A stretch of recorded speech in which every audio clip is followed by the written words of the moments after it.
Yeah, we're just really excited to begin the season. Practices have gone well thus far. Today will be our 5th official practice of the 30 that were allowed prior to our first game. And guys have been doing a good job, been good competition. We're working real hard.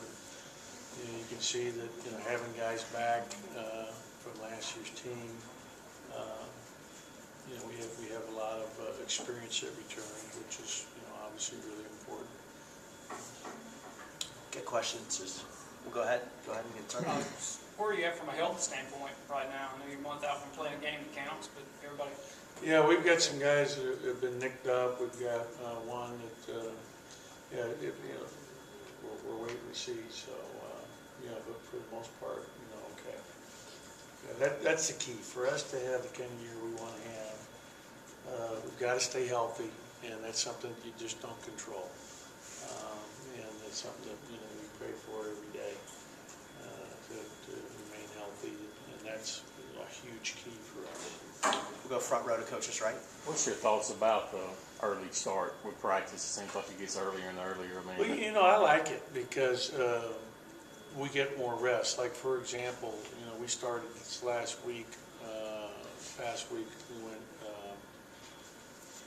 Friday, Saturday, Sunday, and then we had Monday off, and then today's Wednesday. We went Tuesday, Wednesday. Tomorrow's off, and we go Thursday. So we have more days in between to give them rest so they can recover, and I think that was a smart thing. And you're not trying to jam quite as much into preparation for a season when you started on the 15th and your first game was November 9th. It used to be, it was always October 15th, but we didn't play till, the Friday after Thanksgiving. Well, the season continued to creep up to where you were starting earlier and earlier, but they never adjusted the practice start date.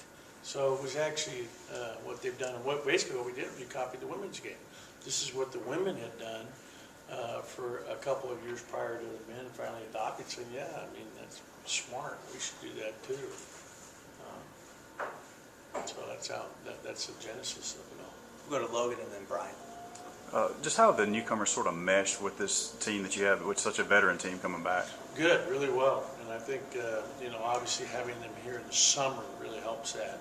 So the 8 weeks of summer of conditioning and lifting and skill development and, some 5-on-5 practices, obviously going to school, taking some classes has helped in terms of, just everybody familiarizing with each other.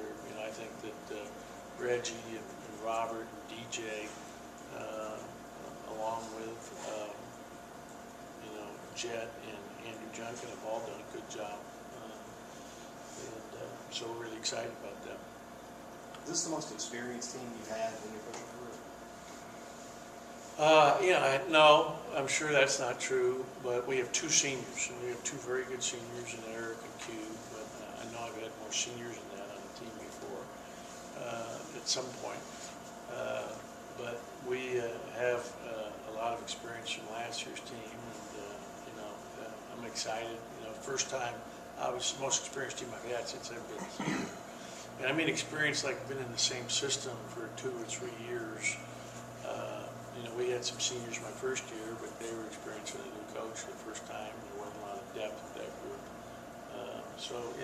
This is our most experienced team by far that I've had in my tenure here at Mississippi State. Now going into year 4. We'll go back to the front and then over to Brett. You always have every year, it seems like guys that play multiple roles, that can play different positions. Who's kind of the main ones looking at this group with the newcomers coming in?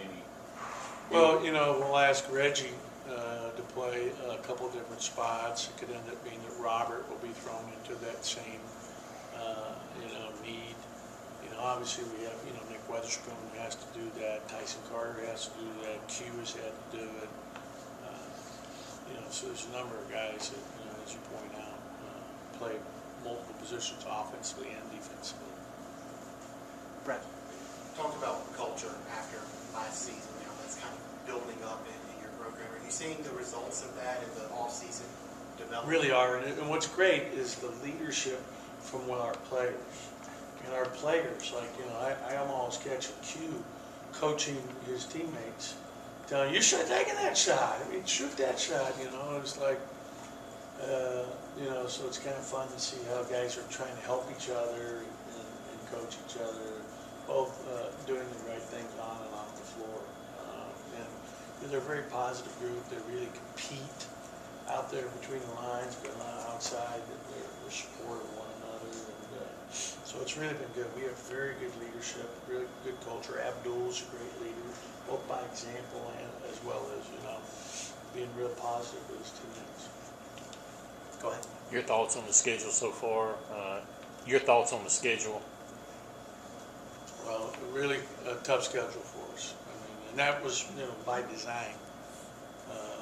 And so we don't have any easy games per se. I mean, you look at our league schedule. I mean, they really loaded us up with, the two crossover games that are Auburn and Kentucky. Playing them each twice was done because there's an expectation that we're going to be a good team by the conference and by TV. But our league is just such a monster. It's incredible. To look at it and say where do you where's your breather? There is no breather. Every game is a hotly contested, really tough game every night in this league. That's what makes the league great. I think last year was a breakthrough year for the conference with 8 teams being invited to the tournament. And now you have a lot of those teams return. I mean, Auburn, Tennessee returns everybody. Auburn, a bulk of that, and they had an NBA player in their starting center. And the forward that comes back. So I mean, they're a monster. We always know Kentucky is what Kentucky is year in, year out. Calipari continues to do in terms of reloading. So I mean, our league just top to bottom was incredible. We'll go back to Brett and then to Brian. First on that non-conference schedule, some neutral site games in there. What were you kind of looking for and wanting to find in those neutral site? Well, one's a tournament where we're going to Vegas after we get 2 home games here against Hartford and Long Beach, and we play Arizona State in the first round just to make sure that we're playing a really quality opponent in non-conference. And when we play St. Mary's or Utah State in the second game, and playing Clemson up there in New Jersey, you're playing a top 20 team who's a Sweet 16 team that returns the bulk of that team from a year ago. So we're playing at Dayton, which is incredibly difficult. That was like stupid on my part probably to play them on the road because they have a great home court advantage there. Playing BYU after Christmas, and we got to get a great crowd for that game. They got 25-year-old men with kids. They're adults. But even the games like Wright State and Jackson, which is a neutral game, and they're picked to win their league, and they have a really good MVP of the league. Guy comes back at center. What was the thing about playing, Wofford, that beats Carolina last year, an unbelievable player. So we've got, a lot of challenging games on our schedule that are really going to be difficult, and that's good in preparation for SEC play. Brian. In your career, you've coached teams that can score a lot, and you've coached teams that can really grind you to death on defense. What do you see this year's team doing? Well, I hope we can do both. We've got to be able to. I think this is a team that is going to shoot the ball a lot better than we did last year. We spent a lot of time in the off season really working on shooting and putting a lot of time in. Our players did on their own. That was the best thing. These guys are gym rats. Like Thursday night, the night before we started our official practice last week, they were playing 5-on-5 in the gym till midnight. And that's just so gratifying as a coach to see how, excited they are about, the season. But they put an incredible amount of time in on their own, on their game and on shooting. And, so I'm really pleased with that. Go ahead. You mentioned expectations earlier. Is it too early to talk to your team about goals, or if you have, what are your team goals this year? Our team, obviously we want to do really well in the SEC, we're trying to win the SEC. I mean, that's the goal.